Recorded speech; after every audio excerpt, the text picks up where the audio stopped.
Hello दोस्तों, welcome to our channel. तो बहुत सारे स्टूडेंट का डाउट है, जब से ये न्यूज़ आई है तो बच्चे कह रहे हैं कि क्या भैया 10,000 ही एलपी के पद आने वाले हैं, इतने कम पदों में हमारा क्या होगा। क्योंकि इसके अंदर बताया गया है कि भारतीय रेल के अंदर 10,000 पद रिक्त हैं और यहाँ पे बताया गया है कि अगले 3 महीने के अंदर वैकेंसी आ जाएगी। तो अब इसके बारे में पूरी बात करते हैं, किस तरह से आप लोगों को 3 महीने के अंदर तैयारी करनी है उसके बारे में भी बात करेंगे। क्या क्या चीज़ें हो सकती हैं, किस तरीके से आप लोगों को करना है, वो सारी की सारी हम यहाँ पे बात करने वाले हैं। तो सबसे पहले हम बात कर रहे हैं यहाँ पे कि क्या बात है और ये न्यूज़ में क्यों 10,000 पद रिक्त बताए गए हैं। देखिए, सबसे पहले यहाँ पे देखिए, लोको पायलट के 300 पद बढ़ाने की मंजूरी दी। इसका क्या मतलब है, सबसे पहले तो इस चीज को समझिए। इन्होंने बोला है कि जैसे यहाँ पे सर्वाधिक, ये इस न्यूज को आप पढ़िए, फिर मैं बताता हूँ आप लोगों को, बहुत अच्छे से इस चीज को समझ आएगा। उड़ीसा के बालासोर जिले में भीषण ट्रेन हादसे के बाद दक्षिण मध्य रेलवे ने बिना देरी किए लोको पायलट के पदों में 300 से अधिक बढ़ोतरी को मंजूरी दी है। अब आप ये समझिए, अगर हम 16 आरआरबीज मान लीजिए, ठीक है, यहां पे दक्षिण मध्य रेलवे की बात हो रही है, ठीक है। अगर दक्षिण मध्य के रेलवे के अंदर 300 पद बढ़े हैं तो 16 × 48, 5,000 पद तो सिर्फ ये ही बढ़ जाएंगे, बल्कि इससे बड़ी भी है। एनआर में अगर यहाँ 300 बढ़े हैं तो एनआर में सीधा 800 बढ़ेंगे, बाकी जगह पे और जो बड़ी है वहां पे और ज्यादा बढ़ेंगे। तो 10,000 तो पद ही बढ़ गए हैं। जिस तरह से इस समय पर बहुत ज़्यादा लोडिंग हो रही है, आप लोग देख रहे होंगे कि मालगाड़ियां बहुत ज़्यादा चलना शुरू हो गई हैं, बाकी ट्रेन्स भी, वंदे भारत भी, नई नई ट्रेन्स आ रही हैं। तो आप लोग समझ सकते हो कि वैकेंसीज जो हैं वो सिर्फ 10,000 नहीं है। इसमें आगे बताया गया है कि इसमें सबसे ज़्यादा मालगाड़ी लोको पायलट के पदों में वृद्धि की गई है, क्योंकि आप लोगों को पता है कि मालगाड़ी का लोड बहुत ज़्यादा बढ़ा है। मेल एक्सप्रेस लोको पायलट के पदों को बढ़ाने के साथ सहायक लोको पायलट की संख्या में भी बढ़ोतरी की गई है। इस चीज़ को आप समझिए, ऊपर से नीचे तक loco pilot, assistant loco pilot, male, अगर 50-50 पदों में भी बढ़ोतरी हुई तो आप देखिए, लोको पायलट मेल के 50 पद, उसके बाद लोको पायलट पैसेंजर के 50 पद, लोको पायलट माल के, सीनियर असिस्टेंट के, शंटर के, इस तरीके से एक जगह से ही कम से कम 800 पद निकल के आ जाएंगे, बल्कि ज्यादा पद निकल के आएंगे। तो अब इससे आगे देखिए, माना जा रहा है कि अन्य जोनल रेलवों में पदों की बढ़ोतरी की जा सकती है, निश्चित तौर से की जाएगी, बड़े आराम से ये वाली चीज होनी है। भारतीय रेलवे में 10,000 लोको पायलट के पद रिक्त हैं। दक्षिण मध्य रेलवे हैदराबाद मुख्यालय ने 6 जून को इस बाबत आदेश जारी कर दिया है। अब यहां पे बोल रहा है 88,000 पद हैं स्वीकृत। जानकारों के अनुसार भारतीय रेलवे में लोको पायलट के कुल 88,000 पद स्वीकृत हैं। इसमें से लगभग 42,000 लोको पायलट में सहायक लोको पायलट यात्री ट्रेन और मालगाड़ियों को चला रहे हैं।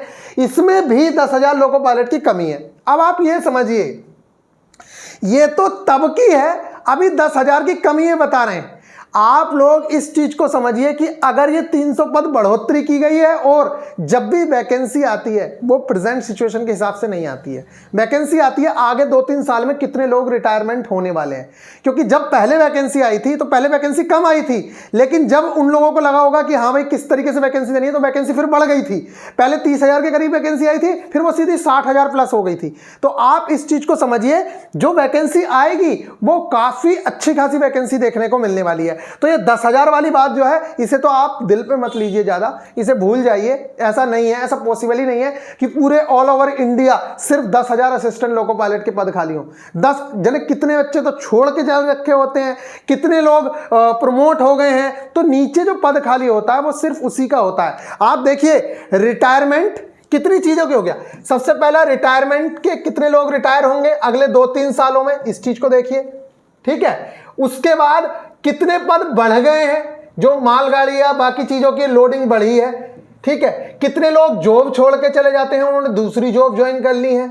आप समझिए, इस तरीके से मिला के करीब 25,000 एएलपी के सिर्फ पद देखने को मिल लेंगे। लगभग इतनी उम्मीद है, 25 से 30,000, 32,000, 35, कुछ भी हो सकता है, लेकिन इतने पद आने की उम्मीद है। जैसे पिछली बार 27,000 के करीब पद था, ठीक इसी तरीके से इस बार भी पद देखने को मिलेंगे। बात करें टेक्नीशियन की, तो वो टेक्नीशियन की हमेशा से इससे ज्यादा ही पद आते हैं, क्योंकि टेक्नीशियन में लगातार कोई वेल्डर का होता है, कोई फिटर होता है, तो बहुत सारे पद देखने को मिलते हैं। अब बात करेंगे क्या अगले 3 महीने वैकेंसी देखने को मिल सकती है। तो एक चीज समझिए, ये जो है department of personal and training, ये वाला जो डिपार्टमेंट है, डीओपीटी, गवर्नमेंट ऑफ इंडिया, ये जो डिपार्टमेंट है, इस डिपार्टमेंट ने, मतलब सरकार मिनिस्ट्री ऑफ रेलवेज ने इनको जवाब दिया है कि भैया हमने अप्रैल 2022 से अब तक कितने लोगों को 1.3 लाख लोगों को रिक्रूट कर लिया है। इनसे क्वेश्चन पूछे गए थे। ठीक इसी का बाद ये वाला ट्वीट आया राधे मीना जी का। इनका नाम पूरा राधेश्याम मीना है और ये है कहां के, राजस्थान बेरोजगार युवा संघ के कुछ पद है इनके पास। इन्होंने कहा कि कार्मिक विभाग, यही डीओपीटी, कार्मिक विभाग भारत सरकार द्वारा रेलवे बोर्ड के द्वारा होने वाली senior section engineer, CMS, CDMS, JE, CMA समेत अन्य भर्तियों के रिक्त पदों का डाटा मांगा है। इस चीज को समझ लीजिए आप, डीओपीटी ने डेटा मांगा है, इसके बाद ही मांगा है। आप देखिए उसके बाद प्रशासनिक स्वीकृति लेंगे। ये सारा प्रोसेस कैसे होगा वो आप लोगों को पता है, बार बार आपसे बोलते आ रहे हैं हम, ठीक है। प्रशासनिक स्वीकृति लेंगे, फिर इनकी भर्ती विज्ञप्तियों पर काम शुरू होगा, किया जाएगा 3 माह बाद। ये इस चीज को बहुत अच्छे से समझ लेना, 3 माह बाद लगभग 15,000 पद, ये बात कर रहे हैं सिर्फ सीनियर सेक्शन इंजीनियर और जेई की, 15,000 पदों पर भर्ती आएगी। अब आप समझिए, पिछली बार जेई की वैकेंसी आई थी 12,000 कुछ पदों पे, इस बार आ रही है जेई की वैकेंसी 15,000। तो आप ये समझिए कि पिछली बार 64,000 वैकेंसी एएलपी टेक्नीशियन की थी, तो इस बार कितनी वैकेंसी देखने को मिलने वाली है। अब मान लीजिए 60, 65,000, 70,000 या कुछ भी वैकेंसी आ रही है, ग्रुप डी भी वैकेंसी देखने को मिल सकती है, इस चीज की उम्मीदें हैं। एनटीपीसी मिले ना मिले उसका नहीं पता, लेकिन ग्रुप डी की वैकेंसी फिर से आ सकती है, इस चीज को आप समझ लीजिएगा। 2019 के बाद दोबारा से एक बार ग्रुप डी देखने को मिलेगी। वैकेंसी का नोटिफिकेशन पूरी उम्मीदें हैं आईटीआई के बेस पे आएगा, लेकिन वो आप लोगों के हिसाब से उस चीज को चेंज भी किया जा सकता है, वो बाद की बात है। तो अभी आपके पास ये मान के चलिए आप, नोटिफिकेशन अगर इन्होंने बोला है कि 3 महीने में, ये ऐसे ही नहीं बोला है, क्योंकि बंदे को अगर ये पता है senior section engineer, CMS, CDMS, JE, CMA, इतनी अंदर तक की अगर बात कर रहा है, सारे पद मेंशन कर रहा है, तो उस बंदे को पता है, और वो भी इस ट्वीट के जस्ट बाद, तो उस बंदे को भी पता है कि कहां पे वैकेंसी की बात चल रही है और क्या चल रही है। तो इस चीज को आप समझिए, अगर वहां पे टाइम दिया है 3 माह, तो 3 माह के अंदर, अब आप ये देखिए 2019 में जेई आई थी और 2018 में एएलपी आई थी, तो एएलपी के चांसेस है कि हो सकता है उससे पहले वैकेंसी देखने को मिल जाए या उसके साथ देखने को वैकेंसी मिल जाए। इस चीज को आप समझ लीजिए। और ये तो सिर्फ और सिर्फ यहां पे जेई सीनियर सेक्शन की बात कर रहे हैं। क्या आरपीएफ की वैकेंसी नहीं आएगी? आरपीएफ के बारे में तो रेल मंत्री जी बोल चुके थे उसी समय पे, तो आरपीएफ की वैकेंसी भी देखने को मिलेगी और आपकी एएलपी टेक्नीशियन 100% वैकेंसी देखने को मिलेगी। और इन पदों से आप मत घबराइए, इसके चक्कर में नहीं पड़ना है, वैकेंसी काफी अच्छी खासी आने वाली है, क्योंकि ये प्रेजेंट सिचुएशन के हिसाब से जो पद बताए हैं, और इतना ज्यादा इनको डेप्थ में पता भी नहीं होता है।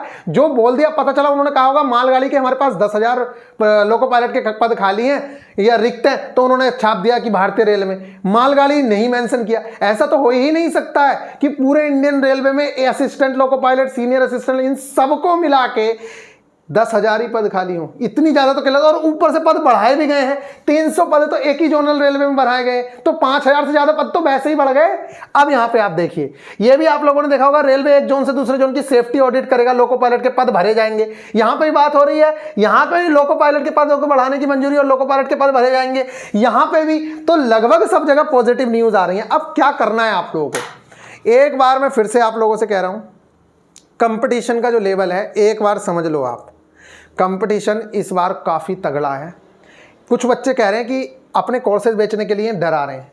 हम ये कह ही नहीं रहे यहाँ से पढ़ो, पूरे YouTube के ऊपर इतना बेस्ट कंटेंट अवेलेबल है, आपको 1 रुपया खर्च करने की जरूरत नहीं है। आप उस कंटेंट को फॉलो करके बड़े आराम से सिलेक्शन ले सकते हो। हमने YouTube का सारा कंटेंट फॉलो करके सिलेक्शन लिया है बिना कोई सिंगल रुपीज़ खर्च किए, इस चीज़ को आप समझ लीजिए। लेकिन हाँ, बुक्स वगैरह में हमने कंजूसी नहीं की है, जो बुक्स हमें लेनी थी वो ली है। बस एक प्रॉपर गाइडेंस अगर आपके पास है तो आपको किसी भी चीज़ की जरूरत नहीं है, सारा कंटेंट यूट्यूब पर अवेलेबल है। इस चीज को हम कह रहे हैं आपसे, तो आप इस चीज को तो सोचिएगा मत। अब आप समझिए, छोटा बड़ा भाई या छोटा भाई जो भी ये समझ लीजिए, वो समझा रहा है आपको। आपके पास है सिर्फ 3 महीने, मतलब वैकेंसी आने के, और ये वैकेंसी लिख लो आप, इस चीज को बहुत जल्दी पूरी होने के आसार हैं। क्योंकि जिस तरह से चीजें देखने को मिल रही है ना, जितना लोडिंग बढ़ती जा रही है, लगातार जितनी ट्रेन्स बढ़ती जा रही हैं, उस हिसाब से क्रू के जो घंटे हैं वो ड्यूटी के आर बढ़ते जा रहे हैं, जो सेफ्टी के साथ लगभग खिलवाड़ी होता है। इसलिए इंडियन रेलवे भी इस चीज़ को बहुत अच्छे से ले रही है और वो भी चाह रहे हैं कि जल्दी से जल्दी रिक्रूट कर ली जाए। तो जब वैकेंसी निकाल दी जाएगी ना, तो फिर वो बहुत जल्दी से पद भरे भी जाएंगे, इस चीज़ को समझ लीजिएगा। ये पिछली बार भी कुछ बच्चे कह रहे हैं कि अरे 5-5 साल में भर्ती कंप्लीट हो जाए, ऐसा कुछ ना है। 2018 में भर्ती निकली थी, 2019 में ज्वाइनिंग हो गई थी। अगस्त 2018 में पेपर हुआ है, अगस्त 2019 में ज्वाइनिंग हो गई थी बच्चों की, उससे पहले भी ज्वाइनिंग हो गई थी। इस चीज को समझ लीजिएगा। तो ये भुलाए में मत रह जाना कि ना ऐसे कुछ ना होगा। 3 स्टेजेस कवर करानी है, 1-2 महीने का गैप दे दे के काम खत्म करा लेंगे। इस चीज को समझ लीजिएगा आप। और कंपटीशन का लेवल एक बार सुन लो, अगस्त के बाद वैकेंसी आएगी 30 लाख तो नई क्रीम आ गई, ये समझ लीजिएगा। डिप्लोमा बीटेक एमटेक, एनआईटी से एमटेक लड़के एएलपी बन रहे हैं। बेरोजगारी है, क्या करें, समझ आ रही है। एनआईटी से एमटेक वाला लड़के से मिलवा सकता हूँ, अलीगढ़ मुस्लिम यूनिवर्सिटी के लड़कों से मिलवा सकता हूँ मैं आपको, समझ आ रही है। ये हो गया। इसके साथ साथ आईटीआई वाले तो हैं ही। तो ये 30 लाख की क्रीम तो ये है। पिछले 5 सालों में कितनी क्रीम निकली होगी उसका भी आपको अंदाजा है। जिनका पिछली बार सिलेक्शन नहीं हुआ है वो लोग भी आपके साथ लड़ने वाले हैं। और हर कोई, और दूसरी चीज, कोविड के दौरान जितनी बुरी सिचुएशन सब लोगों ने देखी है, सबका विश्वास और ज्यादा बढ़ गया है गवर्नमेंट जॉब की तरफ। तो आप समझिए, जो प्राइवेट में हमारे साथ के भी लड़के काम कर रहे थे ना, वो लड़के भी जिनकी जॉब छूटी है वो अभी गवर्नमेंट जॉब की तैयारी कर रहे हैं, चाहे वो स्टेट गवर्नमेंट जॉब की तैयारी कर रहे हैं। लेकिन जैसे ही वैकेंसी आएगी वो निश्चित तौर से रेलवे की तैयारी करेंगे ही करेंगे। तो ये आप मान के चलिए कि कंपटीशन काफी ज्यादा तगड़ा रहने वाला है। 2018 से और 2023 में धरती आसमान का अंतर है, ये समझ लीजिए। 23 भी क्या, एक तरीके से 24 ही मान लीजिए। और अंतर देखो, 6 साल में कितनी नई क्रीम बनती है। और ये जो ग्रुप डी के अंदर जितना लड़का ट्रैक मेंटेनर बना है, इसमें से आधे से ज्यादा लड़का जो एलिजिबल है वो लड़का 100% फॉर्म फिल करने वाला है, देख लेना आप। और उसमें से बहुत सारे बच्चे निकलेंगे भी, क्योंकि वो बच्चा पहले से क्रीम है। अगर वो 2 घंटे भी देगा ना, 2 घंटे डेली, तब भी वो सिलेक्शन ले लेगा। और वो बच्चे, आप ये बेवकूफ समझ रहे हो, आप भले ही बैठे हो, उन लोगों को कीमत पता है। क्योंकि जो बंदा सिलेक्शन ले लेता है ना, उसको पता होता है कि कैसे सिलेक्शन लिया गया है। एक दिन में सिलेक्शन नहीं होता, इसीलिए वो पहले से पढ़ रहे हैं। उन्हें अगर 2 घंटे मिलते हैं तो वो 2 घंटे मिलते हैं। मैं खुद अपने ऐसे स्क्रीनशॉट्स आप लोगों को दिखा सकता हूं, जो बच्चे अभी ग्रुप डी में सिलेक्ट हुए हैं और वो बच्चे लगातार पढ़ रहे हैं कि भैया एएलपी की तैयारी कर रहे हैं। हमारे साथ भी बहुत सारे बच्चे पढ़ रहे हैं। इस चीज को आप समझ लीजिए। तो कंपटीशन काफी अच्छा खासा रहने वाला है। अब दूसरी चीज सुनिए, कुछ बच्चे कर रहे हैं भैया सीबीटी 2 की भी तैयारी करूं क्या, सीबीटी 2 की भी तैयारी करूं। अरे मेरे भाई, सीबीटी 2 की तैयारी करने मना किसने किया? एक बात बता, ये जो पूरा सिलेबस है, 75 क्वेश्चंस जो है इसमें, मैथ के 20 क्वेश्चंस हैं सीबीटी 1 के सिलेबस में, जनरल इंटेलिजेंस रीजनिंग के 25 क्वेश्चन है, साइंस के 20 क्वेश्चन है, जनरल अवेयरनेस के 10 क्वेश्चन है। क्या ये 75 के 75 क्वेश्चन यहां घुस गए या नहीं घुस गए? अगर तुमने इन 75 क्वेश्चनों की तैयारी की है तो सीबीटी 2 जिसके मार्क्स जुड़ने वाले हैं वो तो सारे के सारे यही हैं। आप देखिए, यहां पे भी मैथ सारा 25 नंबर का, 25 नंबर का मैथ आ गया। जनरल इंटेलिजेंस यहाँ पे 25 नंबर की आ रही है फिर से, तो 50 नंबर तो यही हो गए। फिर करंट अफेयर्स भी आ रही है 10 नंबर की, 60 नंबर हो गए। बेसिक साइंस एंड इंजीनियरिंग, इससे इतना घबरा रहे हैं लोग, डरा रहे हैं कि बेसिक साइंस, अरे देखो तो सही है क्या बेसिक साइंस एंड इंजीनियरिंग मेरे भाई, एक बार देख तो लो। इन 3 चीजों को छोड़ दो यहां से, ये वाली वैसे भी 2 क्वेश्चन आए थे, कोई ज्यादा नहीं है। आप यहां देखिए, यूनिट मैक्सिमम क्वेश्चंस फिजिक्स से ही देखने को मिले थे, उनसे 1-2 क्वेश्चन देखने को मिले थे, मैं बता रहा हूं कैसे मिले थे। यूनिट से क्वेश्चन आए, जो आपकी यूनिट है, फिजिक्स में ही पढ़ते हो ना, यूनिट्स एंड मेजरमेंट वाला चैप्टर वही है ये। तो एक चैप्टर यूनिट्स है, दूसरा चैप्टर मेजरमेंट है। अगला अगर बात करें चाल तथा वेग, क्या ये अभी कवर नहीं कर रहे हो सीबीटी 1 के अंदर? कार्य शक्ति और ऊर्जा, क्या सीबीटी 1 के अंदर कवर नहीं कर रहे हो? द्रव्यमान, भार और घनत्व, ये तो और ज्यादा इजी है। वहां तो आप पूरी साइंस पढ़ रहे थे, बायोकेमिस्ट्री, यहां तो बायोकेमिस्ट्री कुछ पढ़नी नहीं, यहां तो बिल्कुल सिलेक्टेड चैप्टर्स हैं। यहां पे देखो, द्रव्यमान, भार तथा घनत्व, उत्तोलक तथा सरल मशीन, ये जरा सा चैप्टर है, इतना घबराने की जरूरत नहीं है। 2 चीजें पढ़नी है, एक पुली ढंग से पढ़ लेनी है और लीवर पढ़ लेने, वहीं से क्वेश्चंस आप लोगों को देखने को मिल जाते हैं, कहीं भी कुछ एक्स्ट्रा चीजें नहीं करनी है। हीट एंड टेम्परेचर की बात करें, सिंपल, जो थर्मोडायनेमिक्स 11th में चैप्टर पढ़ा है, लगभग सारे सवाल वहीं से देखने को मिलने वाले हैं आपको, कुछ भी एक्स्ट्रा नहीं है। तो इतना घबरा क्यों रहे हो भाई? अगर आपने सीबीटी 1 तैयार किया है तो आपका सीबीटी 2 तो ऑटोमेटिकली तैयार है। यहां पे बात करो बेसिक ऑफ इलेक्ट्रिसिटी, इलेक्ट्रिसिटी वाला चैप्टर जो 10th में पढ़ रखा है वही है, बस उससे थोड़ा सा ऊपर उठेंगे। जैसे वो कार्बन है, कार्बन बैंड आ जाता है, उससे थोड़ा सा ऊपर उठेंगे, वो वाली चीजें सब करवाई जाएंगी, अभी टेंशन मत लो। हमने अपने बच्चों को प्री का सिलेबस लगभग कंप्लीट करा चुके हैं, थोड़ा सा बचा है, उस चीज को और कंप्लीट करा के फिर हम लोग क्या करने वाले हैं, उसका रिवीजन कराएंगे पुराने वाले का, और इन एक्स्ट्रा चीजों को साथ में लेकर चलेंगे, क्योंकि उनके पास सिर्फ एक ही चीज कंप्लीट करने को रह जाएगी, वो है ये। तो उधर रिवीजन भी चलता रहेगा, तो सीबीटी 2 का भी सिलेबस कंप्लीट हो गया और सीबीटी 1 का भी सिलेबस कंप्लीट हो गया। इधर रिवीजन भी चल रहा है और सीबीटी 2 भी कंप्लीट हो रहा है, तो बहुत अच्छे से उनकी तैयारी हो रही है और हो भी जाएगी। अब यहां पे देखिए, नेक्स्ट है ऑक्यूपेशनल सेफ्टी एंड हेल्थ। तो ये कोई एक्सपर्ट नहीं है, इसका 1-2 लेक्चर है, उन्हें देखोगे काम खत्म हो जाएगा। किताब में से 4 पेज है, उन्हें पढ़ लोगे, हो गया काम।